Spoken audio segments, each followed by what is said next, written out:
अस्सलाम वालेकुम स्टूडेंट्स, उम्मीद करता हूं सब खैरियत से होंगे। आज हम बात करेंगे 10th क्लास केमिस्ट्री के फर्स्ट चैप्टर केमिकल इक्विलिब्रियम के topic law of mass action के हवाले से। तो प्रीवियस लेक्चर्स में हमने इंट्रोडक्शन की बात की थी, टाइप्स ऑफ रिएक्शंस की, डायनामिक और उसके अलावा स्टैटिक के हवाले से बात की थी। आज हम बात करेंगे लॉ ऑफ मास एक्शन के हवाले से। तो चलिए लेक्चर स्टार्ट करते हैं। First one, we have discussed about the representation of law of mass action.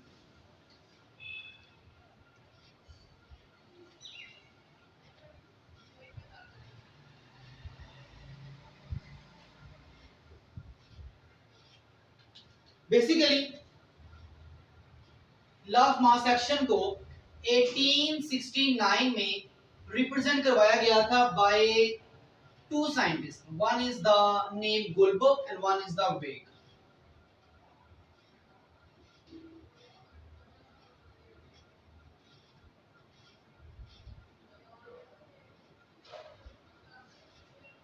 Now what is the law of mass action? Law of mass action basically explain करता है कि आपके पास जो रिएक्शन का रेट है वो रिएक्टिंग सब्सटेंस के साथ किस रिलेशन में है। रेट ऑफ रिएक्शन अगर बात करें तो रेट ऑफ रिएक्शन से मुराद है स्पीड ऑफ रिएक्शन, कि रिएक्शन की स्पीड के साथ मूव कर रहा है। तो सबसे पहले हम उसकी स्टेटमेंट लिखेंगे, उसके बाद बात करेंगे उसकी थोड़ी सी एक्सप्लेनेशन के हवाले से।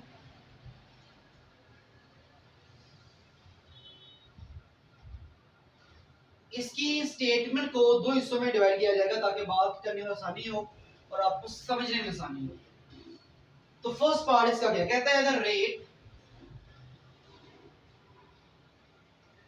at which substance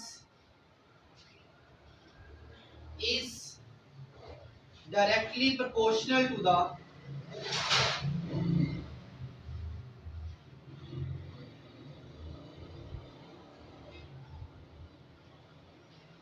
active masses, या फिर एक्टिव मैसेज भी आप कह सकते हैं। सेकंड पार्ट कैसे डिफाइन का वो ये, the rate of reaction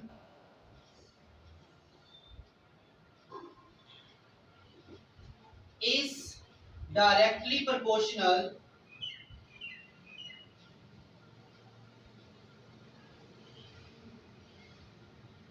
to the product of active masses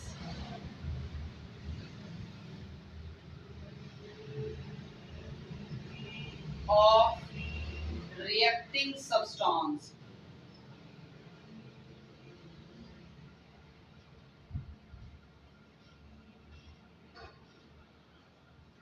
So there is the complete statement of mass action. One is the rate at which substance is directly proportional to its active masses.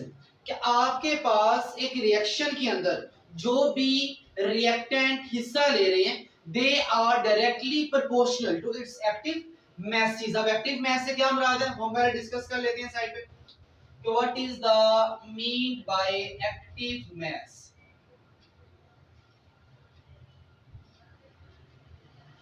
Active mass basically कहा जाता है the molar concentration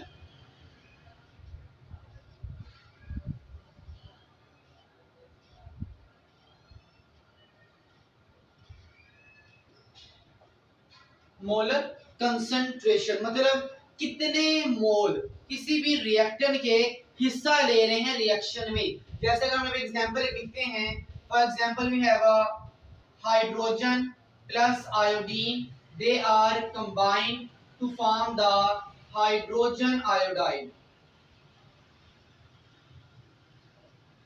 अब यहां पर hydrogen और iodine के मिलने से क्या बना? Hydrogen iodide. अब यहां पर सिर्फ और सिर्फ कितने मोल है हाइड्रोजन के? 1। और आयोडीन कितने मोल है?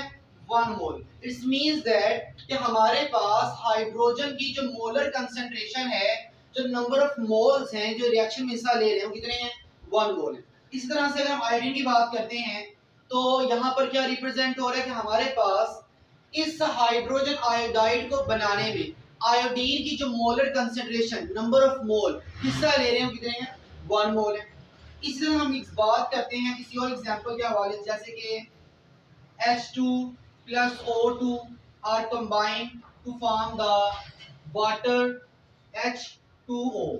अब इक्वेशन अगर बैलेंस करें तो यहाँ पे 2 हाइड्रोजन, यहाँ पे 2 पुट करेंगे। अब यहाँ 2 to 4 हो गया, मतलब हाइड्रोजन 4 है, तो यहाँ पे 2 थे तो हम यहाँ 2 पुट करेंगे, तो 2 to 4। अब अगर देखा जाए तो यहाँ पर हाइड्रोजन के 2 मोल, जबकि ऑक्सीजन का सिर्फ 1 मोल है जो रिएक्शन में हिस्सा ले रहा है वाटर फॉर्मेशन के लिए। तो कितने नंबर ऑफ मोल किसी भी रिएक्टिंग सब्सटेंस के हिस्सा लेंगे आपकी प्रोडक्ट को बनाने में, रिएक्शन को कंटिन्यू करने में, तो वो हमारे पास कहते हैं active mass. Active mass molar concentration, किसी भी रिएक्शन में कितने मोल हिस्सा ले रहे हैं, so this is the molar concentration.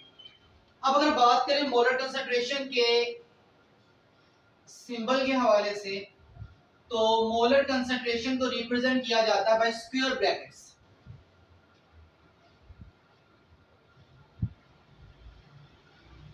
इसको उर्दू में स्क्वायर ब्रैकेट ही कहेंगे, इसका सिंबल हमारे पास ये रहा। एंड यूनिट क्या होगा, तो आपके एक्टिव मास का यूनिट है मोल पर cubic decimetre. This is about the active mass. Now we are going the next point. कहता है rate of reaction is directly proportional to the product of active masses of reacting substance। किसी भी reaction का जो rate होगा, rate से मुराद मैं पहले बता चुका हूँ स्पीड, किसी भी रिएक्शन की जो स्पीड है वो रिएक्टिंग सब्सटेंस के एक्टिव मैसेज मोलर कंसंट्रेशन के डायरेक्टली प्रोपोर्शनल होगी। नाउ हम इस स्टेटमेंट के मुताबिक एक डेरिवेशन सॉल्व करेंगे और उसके बाद एक छोटी सी एक लास्ट में हम लोग फॉर्मूला ड्रा करेंगे जिसमें के लॉ ऑफ मास एक्शन को अप्लाई किया जाएगा। तो सिंपली से हम मूव करेंगे टुवर्ड डेरिवेशन।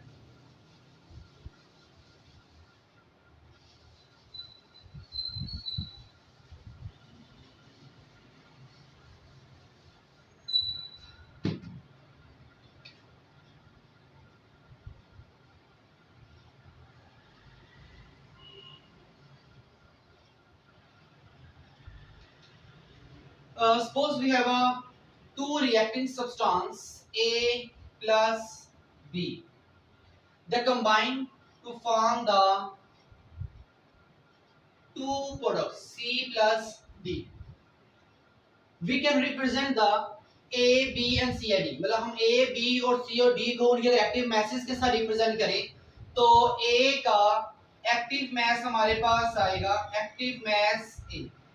एक्टिव मैस को स्क्वायर ब्रैकेट से रिप्रेजेंट करेंगे और आपका जो रिएक्टिंग सब्सटेंस ए था तो ब्रैकेट में आ जाएगा और साइड पे ये स्क्वायर ब्रैकेट आ जाएगा। इस तरह अगर बी की बात करें तो बी के एक्टिव मैस को रिप्रेजेंट किस तरह से करेंगे, आपकी स्क्वायर ब्रैकेट और ये आप बी लिखेंगे। इस तरह से सी को हम रिप्रेजेंट करेंगे active mass of C and D को रिप्रेजेंट करेंगे active mass of B square brackets के साथ। ये आपके पास क्या आ गए एक्टिव मैसेज आप किसके उन सब्सटेंस के जो रिएक्शन में हिस्सा ले रहे हैं, जो रिएक्शन में बन रहे हैं। इसके बाद नो सेकंड स्टेटमेंट में था कि rate of reaction is directly proportional to the product of active message of reacting substance.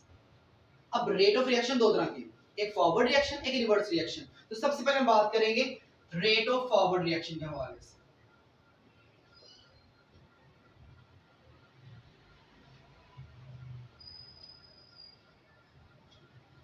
Rate of forward reaction is directly proportional किसके, ये आपका साइन आ गया डायरेक्टली प्रोपोर्शनल का। Now directly proportional to the product of, product से हमारा हासिल ज़रब किसका, active message of reacting substance. और फॉरवर्ड रिएक्शन में रिएक्टिंग सब्सटेंस कौन सी है, ए और बी। तो ए और बी का एक्टिव मैस क्या, एक्टिव मैस है एक्टिव मैस बी, इन दोनों का जो प्रोडक्ट होगा उसके डायरेक्टली प्रोपोर्शनल क्या है रेट ऑफ फॉरवर्ड रिएक्शन। तो rate of forward reaction is directly proportional to the product, ये हासिल ज़रब आ गया किसका, active mass of A active mass of B, और ये दोनों क्या थे रिएक्टेंट थे। नाउ इस साइन को खत्म करेंगे तो हम लोग क्या यूज करते हैं, इक्वल का साइन साथ में कांस्टेंट। तो ये आपका जगह रेट ऑफ फॉरवर्ड रिएक्शन जिसको हम आर एफ से रिप्रेजेंट कर सकते हैं, इक्वल का साइन आएगा और साथ में कांस्टेंट। अब यहां पर जो कांस्टेंट इस्तेमाल करें, कौन सा, कांस्टेंट ऑफ फॉरवर्ड रिएक्शन के एफ, और ए और बी का एक्टिव मास वैसे के वैसे सारा राइट कर देंगे। ये मैं साइड पर मेंशन कर देता हूं कि यहां पर के एफ से क्या मुराद है, के एफ से मुराद है कांस्टेंट ऑफ फॉरवर्ड रिएक्शन।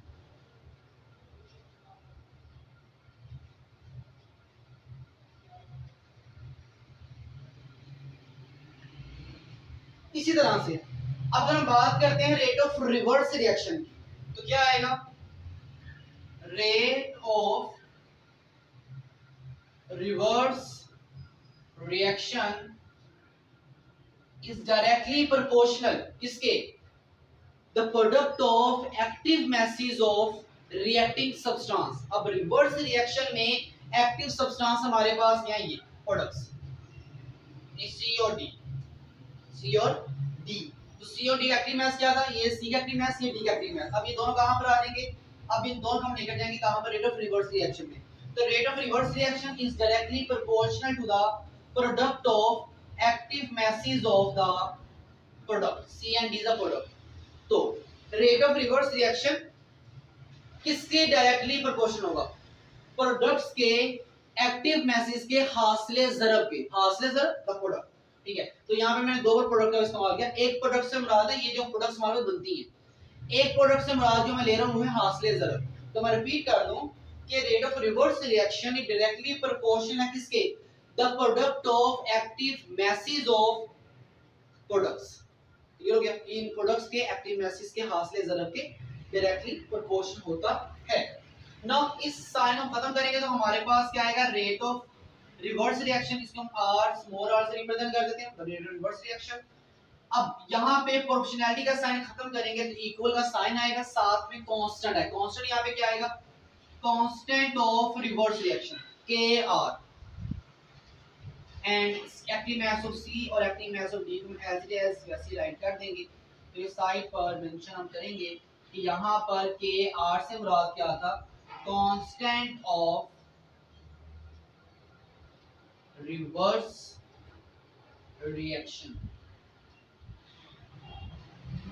तो जब ए और बी से सी और डी बनेंगे तो यहाँ पर कांस्टेंट के एफ आएगा, और जब सी डी से हम ए बी की बात करेंगे तो कांस्टेंट कौन सा यूज करेंगे, के आर यूज करेंगे। तो ये हमारे पास आपके आगे रेट ऑफ फॉरवर्ड और रिवर्स रिएक्शन। अब एट द इक्विलिब्रियम हम पढ़ चुके हैं प्रीवियस लेक्चर्स में कि rate of forward reaction is always equal to rate of reverse reaction during the equilibrium. तो हम लिखेंगे at equilibrium,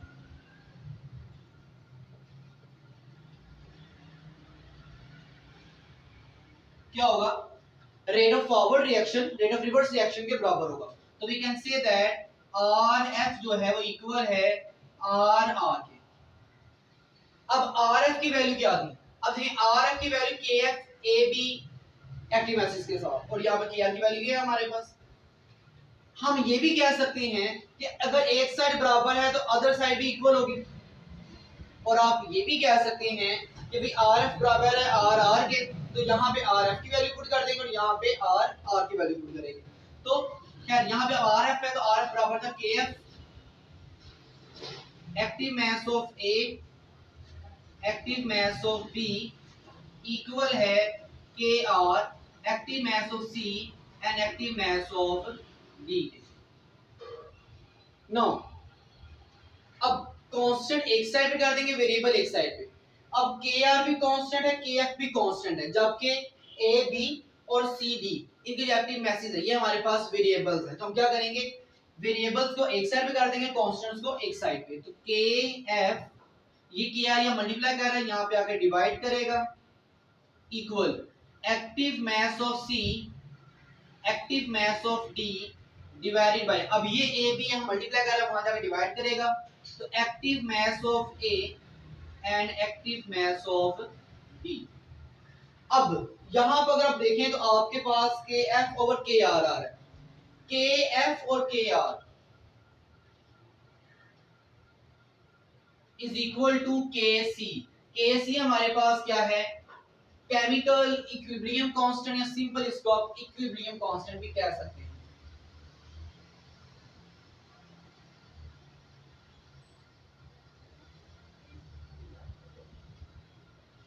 KF over KR, KF over KR is equal to KC, कि कांस्टेंट ऑफ फॉरवर्ड रिएक्शन और constant of reverse reaction के दरमियान जो ratio है, निस्बत है, उसे हम क्या नाम देंगे, KC का। What is KC? Equilibrium constant. तो अगर KF ओवर KR KC के बराबर है तो फिर हम यहाँ पे KC पुट कर सकते हैं, तो लिहाजा ये स्टेप मैं ऊपर कर रहा हूँ साइड पे, तो KC इज इक्वल टू, बाकी वैल्यू वैसी की वैसी आएगी, active mass of C, active mass of D divided by active mass of A and active mass of B।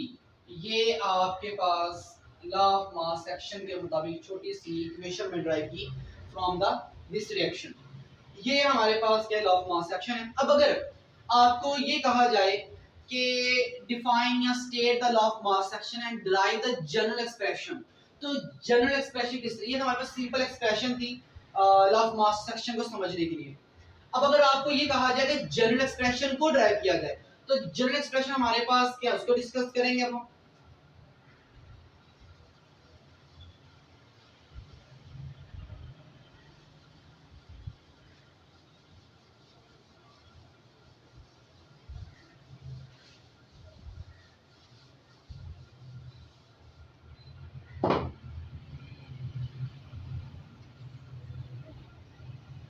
General expression हम बात करते हैं, तो जनरल एक्सप्रेशन में हमारे पास आते हैं नंबर ऑफ मोल। हमने पहले जो law of mass action explain किया उसमें नंबर ऑफ मोल थे 1 1 1 एंड 1, मतलब A B C D सब के नंबर ऑफ मोल 1 थे। अब अगर हम ये कहेंगे we have a different number of mole, जिसको हम रिप्रेजेंट कर लेते हैं small a, small b, small c and small d।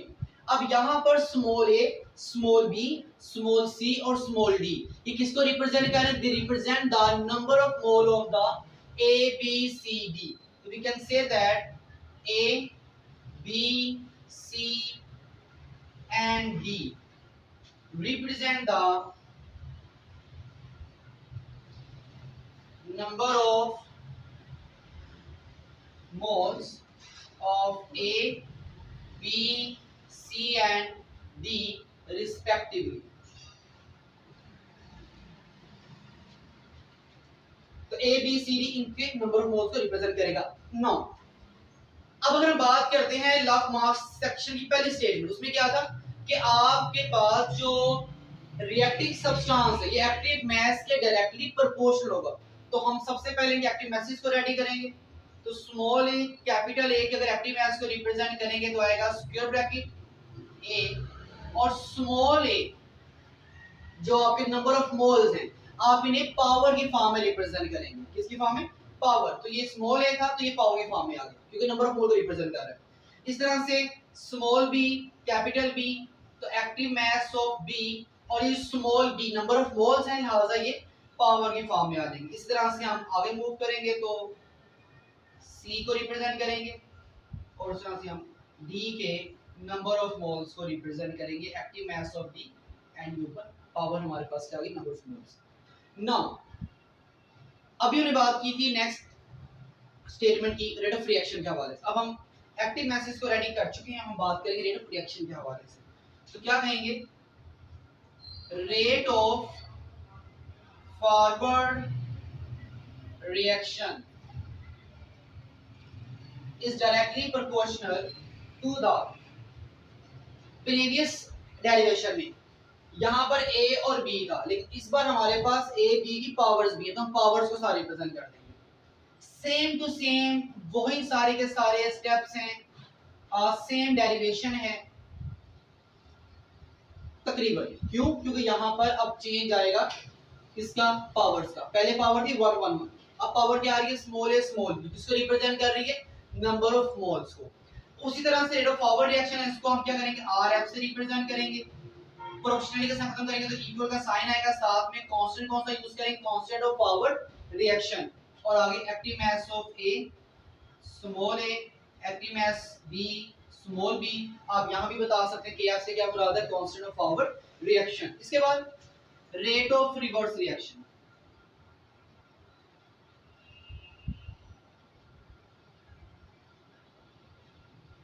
Rate of reverse reaction is directly proportional to the active mass of products. अब प्रोडक्ट्स क्या हैं, सी और D, और उनके एक्टिव मैसेज को रिप्रेजेंट किया हमने इस तरह से। तो हम क्या लिखेंगे यहाँ पे, active mass of C power C, active mass of D power D, और पावर जिसको रिप्रेजेंट कर रही है नंबर ऑफ मोल्स को, ये बात याद रखें। इसके बाद रेट ऑफ रिवर्स रिएक्शन को आर से रिप्रेजेंट किया, प्रोपोर्शनैलिटी के खत्म करेंगे तो यहाँ पे इक्वल का साइन आएगा, साथ में कांस्टेंट ऑफ रिवर्स रिएक्शन आएगा, और active mass of C power C, active mass of D power small. Now add the equilibrium.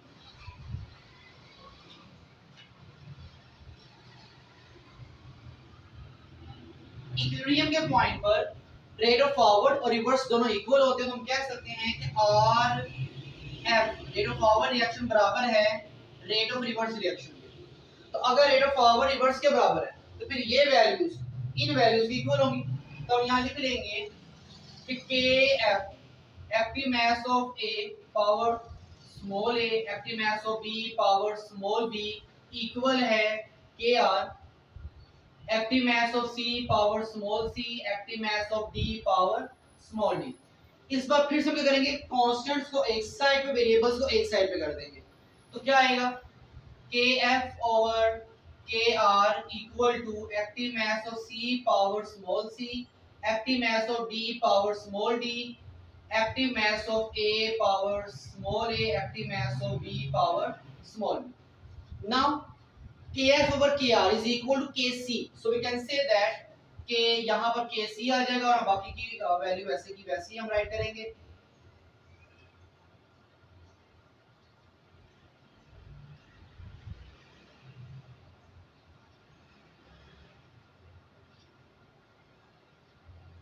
Now this is the general expression for the law of mass section.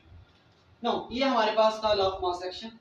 उम्मीद करता हूँ तमाम points clear होंगे। अगर किसी student को कोई मसला हो, कोई बात प्रॉब्लम क्लियर करें प्रीवियस टॉपिक्स के हवाले से या इस टॉपिक में, तो आप कमेंट सेक्शन में बता सकते हैं।